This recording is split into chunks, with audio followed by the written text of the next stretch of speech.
Welcome to Q&C Presents Conversations with Creators. In each episode, I dive deep into the minds of filmmakers from every corner of the industry. Whether it's horror, drama, sci-fi, or comedy, we'll explore the creative journeys behind these films, the challenges faced, and the passions that drive these storytellers. So join me as I go behind the scenes and discover what it takes to bring visions to life. Hello and welcome back to Conversations with Creators. I'm your host, Rick Clifton, and on today's episode, I'm very excited to be joined by the incredibly talented Bella Zoe Martinez. She is a passionate advocate for autistic filmmakers and neurodivergent representation in Hollywood.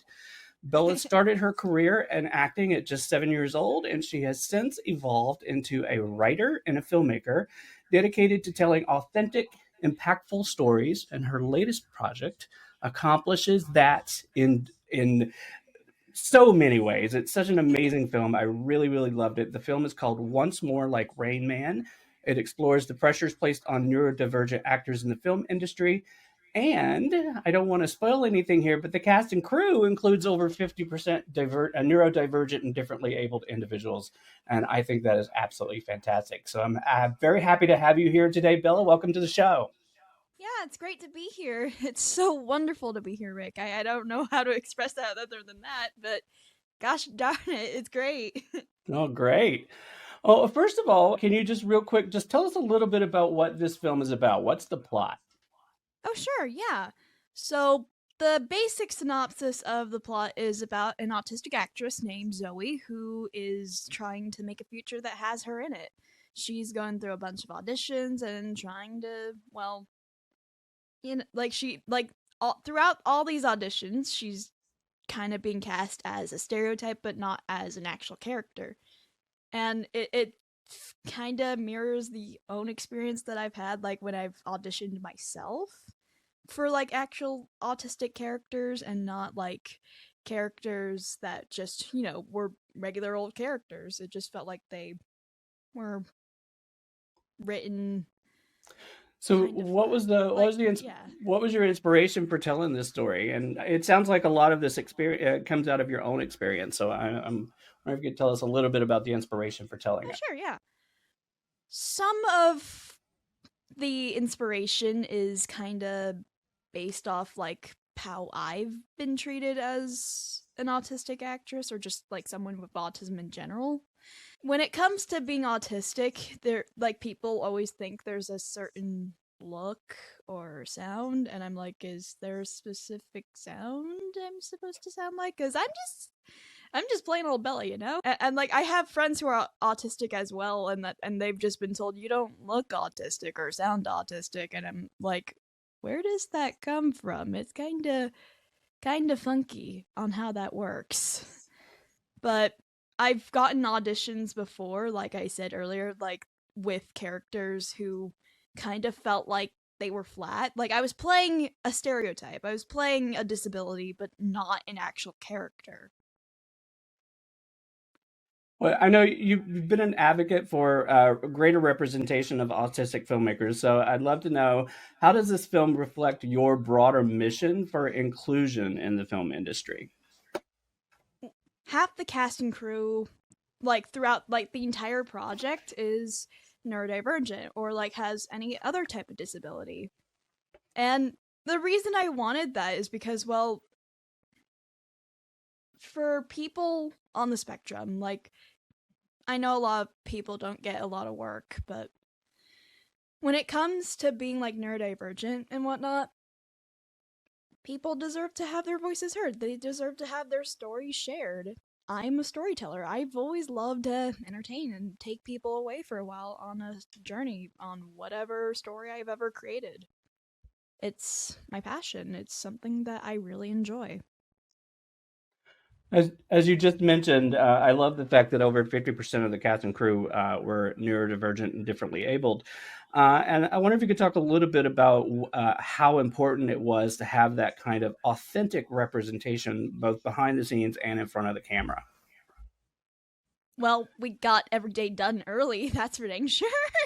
We finished up like every day, like every shoot day, we finished early, actually. That's So, like, fantastic. I That know that some people, like, when they hear, like, disability and, like, accommodations, they think it's going to be more expensive. No, we just hyperfixate more and tend to get stuff done a lot quicker than, like, neurotypical people. But sometimes I wonder if it's neurotypical or neurotic. That's fantastic. I actually I was don't going to know if ask how there's a you think it difference. shaped the final product, but I think you just sort of explained that a little bit. So I love that. I guess I killed two birds with one stone. Hey, let's So, go. with so much of the film industry focusing on characters who are overcoming autism, your film takes a little bit of a different approach, and I love that. And I wonder if you could talk a little bit about what message you hope this film sends to audiences about neurodivergence. My main message for this film is it's up to you to have a future that has you in it. I have never really seen myself in media. I've always seen one specific type of autism. It's why I even named the film that I did the way I did, Once More Like Rain Man. Because without that film, Rain Man, I don't think services for autistic people would even exist because people cared about what they saw in that film and wanted to help other kids just so they wouldn't be left behind. But That is fantastic. when it comes to just storytelling in general, I wanted to take that next step. I wanted to show that there's a lot more that you haven't explored. There's people like me who can, in fact, make eye contact or not ramble about, like, math or, like, science or just be tied to that. Or just maybe have a bit more of a monotone voice. And, well, there are a lot, like, there's characters that could act like me and be autistic. I'm just saying that it kind of feels like there's not a lot when it comes to that. But I feel like if there's like people remember that autism is a spectrum, you can have a whole array of character stories and not about them just being autistic. It can be about anything, really, about their passions. Like, when was the last time you saw like a autistic character that was an artist or an actress like Zoe is? Or hell, even maybe even a different type of artist, like a musician, for example, or maybe a sculptor. And I don't know why people don't think about that. Like, it's something interesting. It's a great point of view. I love, your comment about always being expected to speak in this monotone thing. I love the way you open this film. You just start with this scream, and it's almost primal in a sense, and I just love it because I clicked in right away. I was like, okay, you got me. Here we go. So I loved it. I freaked out everyone on set with that one. They wouldn't turn their back on me for like after that. That was actually the last shot of the film. The first scene is the last one shot. Funny Usually how how it that goes. is. It's That usually how it probably goes. is So. my favorite scene because I am a fan of horror. I love psychological horror a lot, actually. Oh, well, you and I would probably be fast friends because I'm a big horror fan myself. So, Horror favorite is horror really movie this year, fun. Yeah. Let's go. right? I, So, you started your career out in acting, as I understand it, as a way to overcome bullying and to sort of relearn social communication. I wonder if you could talk a little bit about how those early experiences influenced your storytelling and your character development for this film. yeah. Well, for one, like when it comes to bullying, like I know that's like back then, like when I was younger, all I knew what bullying was is that like, like it's a kid that's bigger than you that would probably shove you up against the lockers or just take your lunch money or just be mean, you know? Just outwardly mean. Like how like it is in like those older films. That's all I knew. I didn't know that bullying could also be very subtle, Mhm. emotional and psychological abuse, basically. And just I think that crafted like the way like I kind of protected myself was just kind of drawing a bunch in my sketchbook because I also draw. Just drawing in my sketchbook a lot and just going to a bunch of stories. And I actually watched like a frick ton of anime. And I remember just wanting to just feel a lot safer. I wanted to maybe go into a different world that probably felt, actually got me as an actual storyteller and just feeling alone. It didn't really feel like anyone really cared, I guess. Like, I knew I had friends and I knew I had my family, but it just felt like no one was really doing anything, or I didn't fully realize what was going on because of how subtle the bullying was. It kind of broke down my confidence.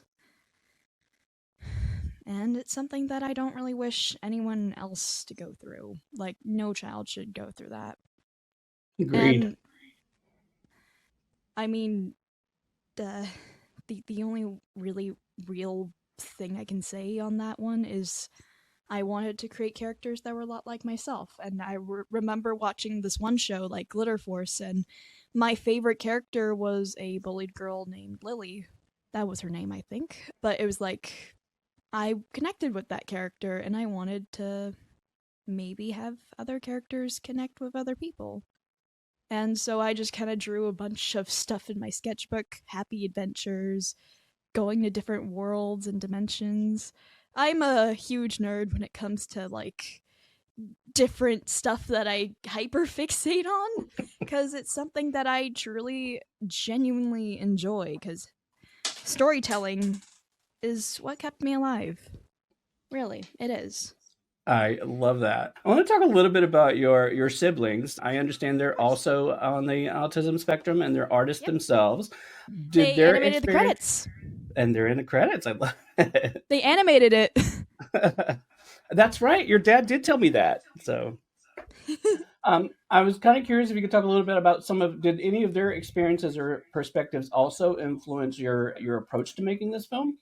Yes, actually, Zoe is a combination of me, my brother, and my sister. So some of how Zoe's performance as a character is actually based on all three of us. Kennedy is a lot more literal, and my brother is not. I Kennedy love it. will fight God to try to get the last word in. And Alex, yeah, his version of help is a Viking attack, which is kind of funny. He's not subtle at all. At all, at all. I I kind of mean, love it. he instantly goes to line art like a menace without a sketch. And I think that makes a lot of artists scared of him in that sense. I'm like every time I tell someone this, they're like, what? What do you mean he goes straight to the line art? What? Huh? And Kennedy, I know she probably has comics of fan fiction somewhere. I'm gonna call her out on that one. That's fantastic. But then So let's again, talk a I little bit have about Hollywood itself. I know it's long been criticized for underrepresenting neurodivergent individuals. What changes do you feel like still need to happen in the industry in order to create more authentic representation? That's a very good question. I think when it comes to like someone like playing an actual neurodivergent character, I think it is good to have someone who actually is neurodivergent playing that character. But if they're not, maybe they could consult someone who is neurodivergent so they portray it a lot more authentically. And for the writing, I know a lot of people can be misinformed on what these disabilities can be. I understand that, but you're never going to know what they actually are and how those people are if you don't actually explore and see what they're like and tell those stories because people care about what they see. And Just employ them like, whenever possible. yeah. Like, yeah, like just like Rain Man, like when people saw that, they cared about what they saw and they wanted to help. And I think that's the most important part. It's like any kind of disability, whether that be like ADHD or like combination of the two, because I know autism and ADHD overlap, and sometimes you can get both. So that's kind of like not being able to focus and hyperfixating. There's also like other stuff like you like being in a wheelchair, like just other things that can be misrepresented. But you're never gonna know unless you actually talk to someone who actually has that disability. Like, it's also the reason why I named the characters the way I did. Like, when we went through that whole development process, the only reason we didn't name any of the casting directors is because, well, we didn't want to demonize anybody. They're just misinformed. And, well, they're never going to know unless someone asks. I did notice that too in the credits, how it's producer one, producer two, casting director, and that's a really great point. You don't want to demonize anybody, but it's a solid point, and I love it. I want to talk a little bit about your career itself and sort of the challenges that, well, not just for you, but for neurodivergent actors that they face in the industry. I'd love to know how you manage those pressures that come with that and what advice you would give to other neurodivergent artists that are navigating similar challenges. That's a very good question. When it comes to something that you truly love and are truly passionate about, you can really do it. It doesn't matter if you're neurodivergent or not, or have whatever disability that you do have, you can do it. I did it. Sue-Ann did it. Sue-Ann's autistic, she was director, and she did a wonderful job at directing everyone on set. There was a couple people on the behind the scenes who were on like the crew who were also neurodivergent, and the set was honestly one of the most welcoming and chill sets I have ever been on. And every person who is in that crew was very important to creating the final product that you see, because every person counts on that team. Doesn't matter if they're lighting, doesn't matter if they're sound design, or even the boom mic guy or the camera guy. Every person is important on that team, and you treat them with respect. Even if they're background, you always treat them with respect, because if you don't have anyone to fill out that scene, the whole scene falls apart. Exactly right. I love it. I want to talk about the success of this film. I know that it's certainly making an impact on the festival circuit right now.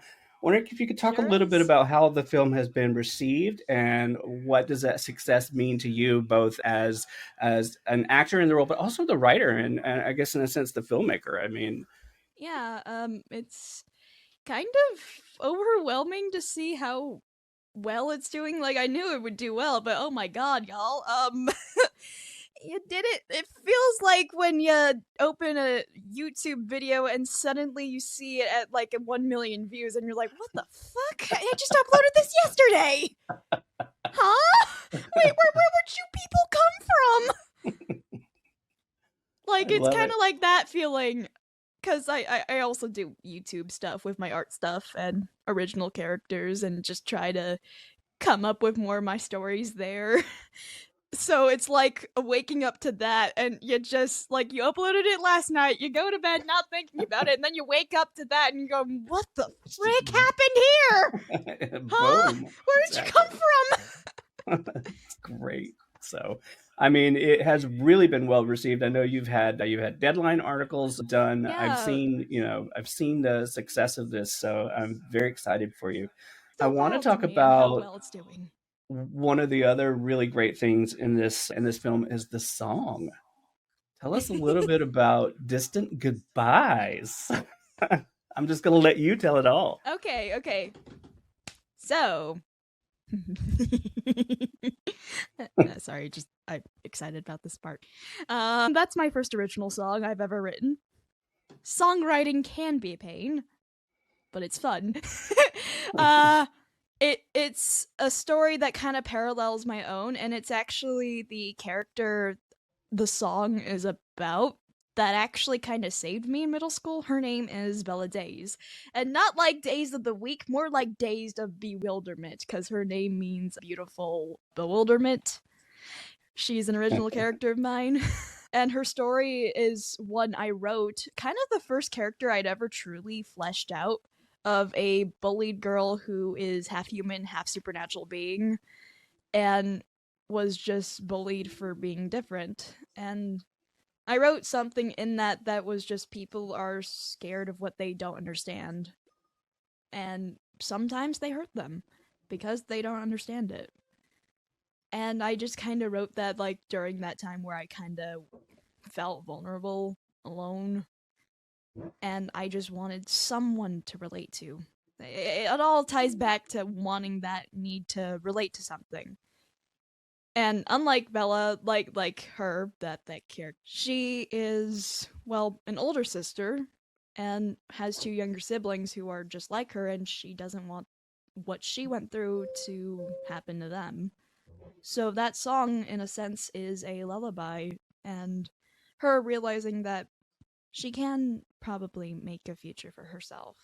And in a way, her story, like, just because she's also shown in the film in that sketchbook, I drew that live on set.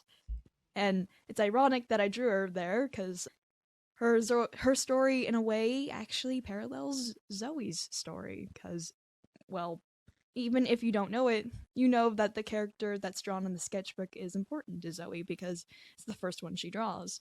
But it's also a reflection of how she felt on set and just how she felt in that casting room. And the phrase that I wrote, "angels don't cry," well, it feels like sometimes you can't exactly express yourself and you gotta bottle everything up. Especially like when you're kind of like feeling pressured or like under pressure. I don't know how to phrase it other than that, but when it comes to some character stories, it's okay to express yourself through them, and Bella's story was the first time I actually did that, like as a traumatized 11-year-old. I mean, I was kind of abandoned by the school district during that time. Like, they just said, oh, we could wait it out. It being an 11-year-old child. My teachers tried doing something about it, and my mom was livid, but they didn't do much to help me.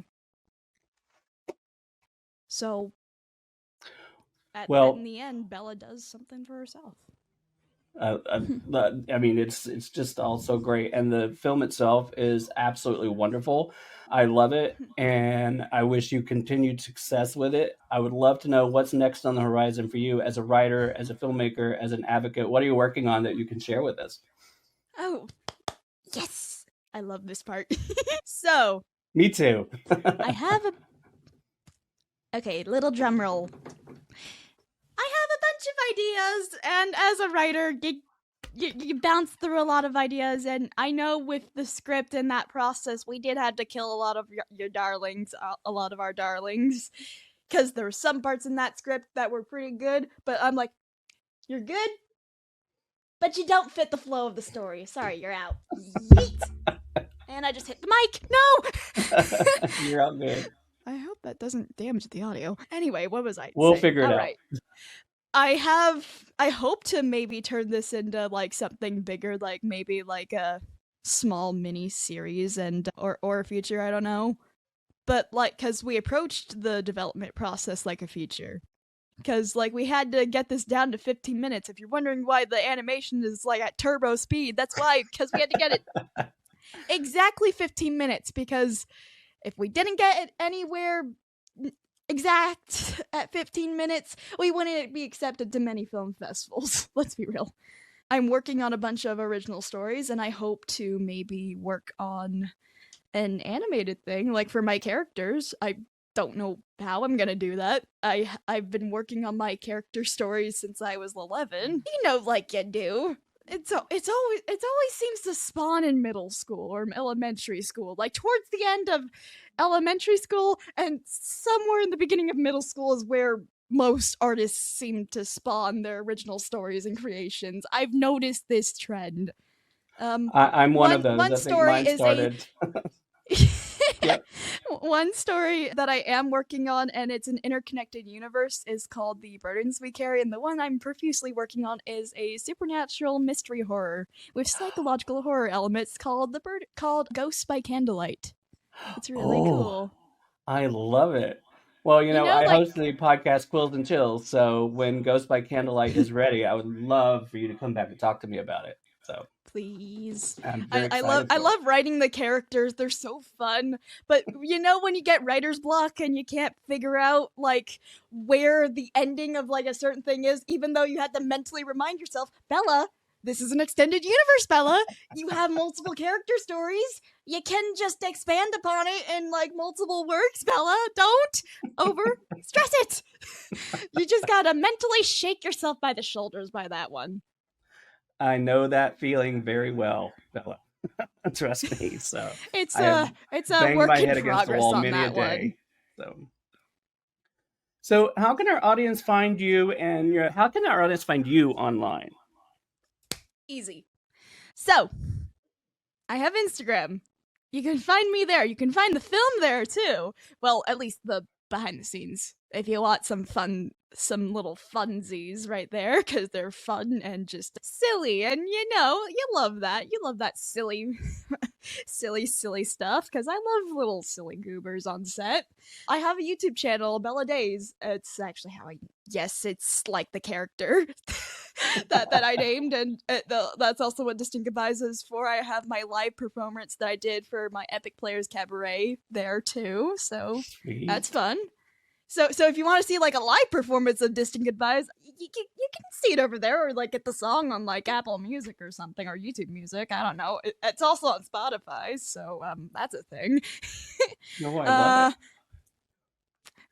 What else? I have my art Instagram, which is also by the same name. Like anything like that, you could find me as Bella Zoe Martinez or Bella_Days, DAZE.